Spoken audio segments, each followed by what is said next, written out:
Tribunal correctionnel de Mons, 6 mois de prison, avec sursis pour des coups portés à son épouse.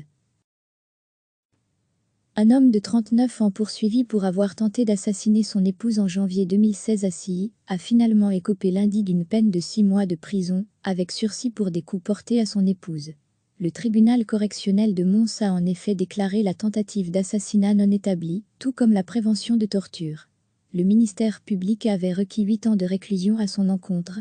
Le 16 janvier 2016 en soirée, le prévenu avait appelé les secours, déclarant que son épouse avait tenté de se suicider en s'immolant par le feu dans la cuisine de leur habitation.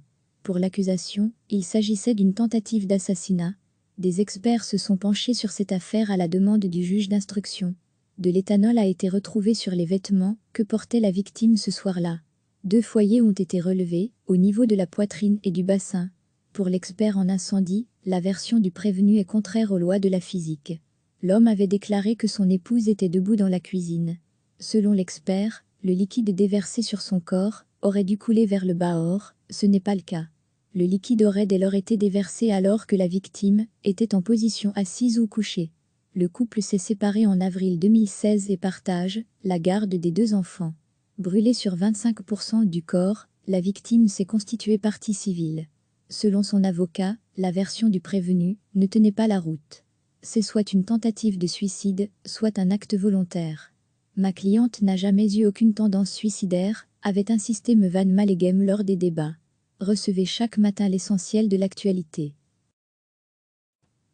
Un homme de 39 ans poursuivi pour avoir tenté d'assassiner son épouse en janvier 2016 à Silly, a finalement écopé lundi d'une peine de 6 mois de prison, avec sursis pour des coups portés à son épouse.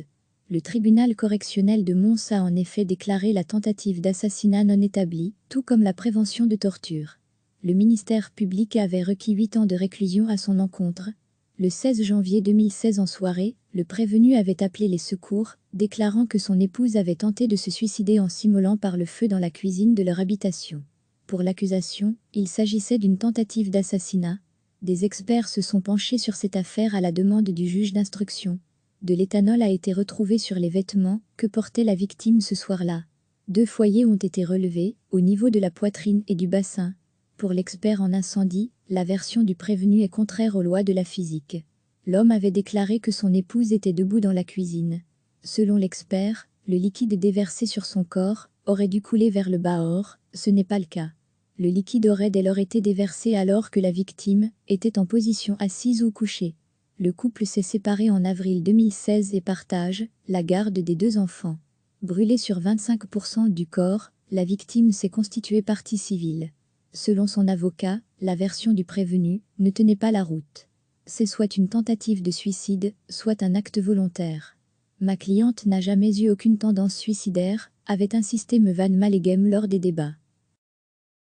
Cliquez sur s'abonner pour recevoir les dernières nouvelles.